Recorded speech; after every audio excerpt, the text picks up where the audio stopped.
Sir, आज बिल्किस बानो के ताल्लुक से लेकर के जो सुप्रीम कोर्ट में बयान आया है, उन्होंने रिविजन को गलत बताया है और जहां पे ट्रायल हुआ है उसी सरकार को जो है देने का हक है, तो इस पूरे मामले को आप कैसा देखते हैं? आप तमाम लोग जानते हैं, मुल्क जानता है, मैं शुरू से ये कह रहा था कि बिल्किस बानो के रेप में उनकी बेटी की, उनकी माँ की और दूसरे महिलाओं के रेप और हत्या में उस वक्त की बीजेपी की सरकार, जब मुख्यमंत्री नरेंद्र मोदी थे, उन्होंने उन खातियों का साथ दिया था, उन रेपिस्ट का साथ दिया था। बिल्किस बानो का रेप हुआ, उनकी मासूम बच्ची का कत्ल हुआ और बिल्किस बानो ने ये लड़ाई खुद से लड़ी इंसाफ के लिए, अपने इंसाफ के लिए। तो जो उस वक्त जब बीजेपी नरेंद्र मोदी मुख्यमंत्री थे, उस जो माहौल था गुजरात में, बड़ा ही ख़राब माहौल था। तो इसीलिए इस ट्रायल को महाराष्ट्र में शिफ्ट किया गया। और ये बात आपको याद रखना चाहिए कि बीजेपी ने ही इन रेपिस्ट को छुड़ाया जिन्होंने बिल्किस बानो से जुल्म किया। बीजेपी के लोगों ने उनके गलों में गुलाब का हार डाला और इससे बीजेपी की महिलाओं के लिए जो लड़ाई है, जो इंसाफ की बात करती है, वो बीजेपी एक्सपोज हो जाती है। दूसरा पॉइंट उसमें यह है कि आज कोर्ट ने क्या कहा, सुप्रीम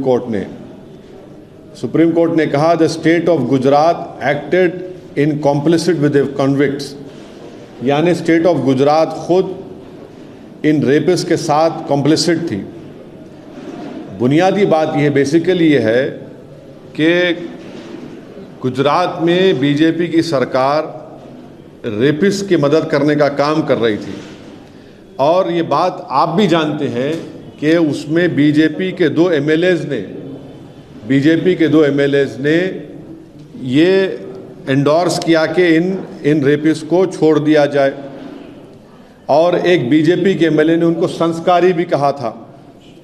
आज सुप्रीम कोर्ट ने ये साफ कर दिया कि गवर्नमेंट ऑफ गुजरात, जो बीजेपी की सरकार है वहाँ पर, उन्होंने बिल्किस बानो के रेपिस्ट को छोड़ने में मदद की, फ्री किया, और जबकि उनके पास ये इख्तियार नहीं था। मैं सुप्रीम कोर्ट के इस फैसले का वेलकम करता हूँ, खैर मुक़द्दम करता हूँ और उम्मीद करता हूँ कि मुस्तक़बिल में, फ्यूचर में कोई भी सरकार इस तरीक़े से एक्ट नहीं करेगी जिससे रेपिस्ट को छोड़ दिया जाए।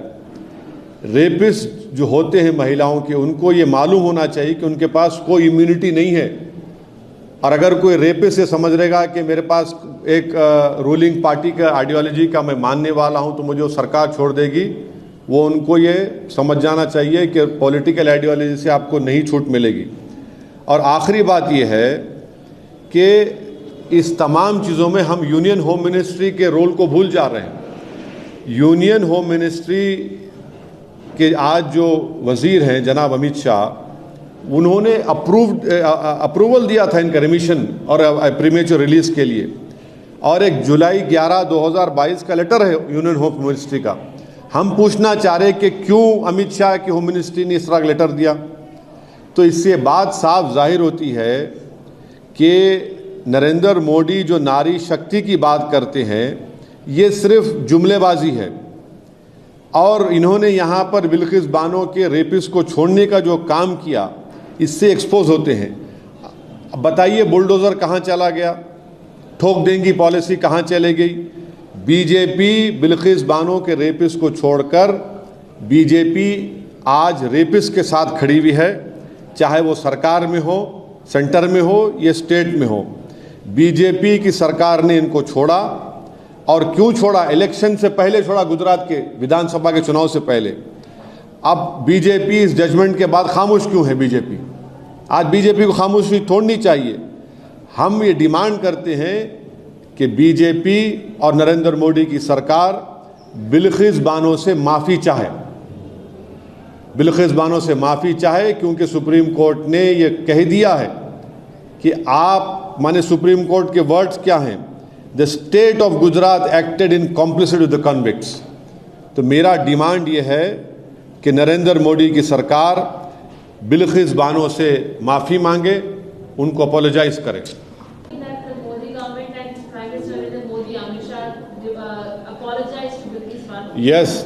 Yes, because it is the BJP.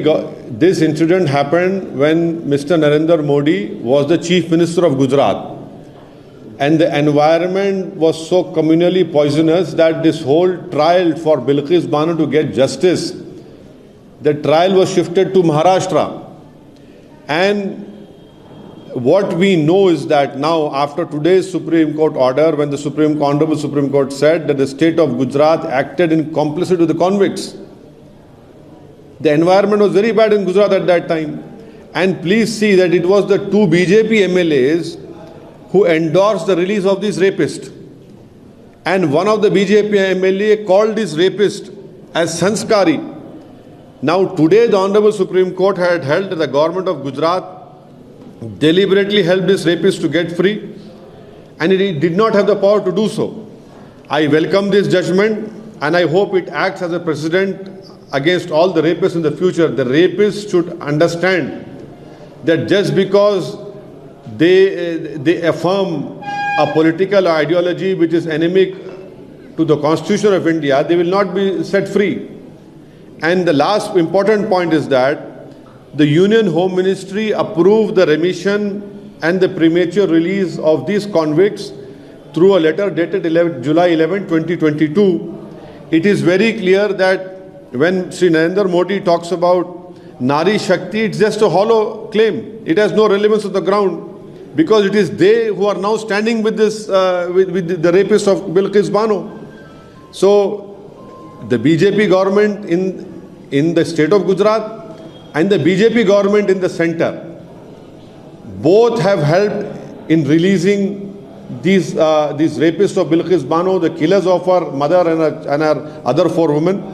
That is why I demand that the BJP government in Gujarat and the BJP government in center, headed by Shri Narendra Modi, our Prime Minister, they should speak up and apologize to Bilkis Bano. This is the minimum that can be done by the BJP.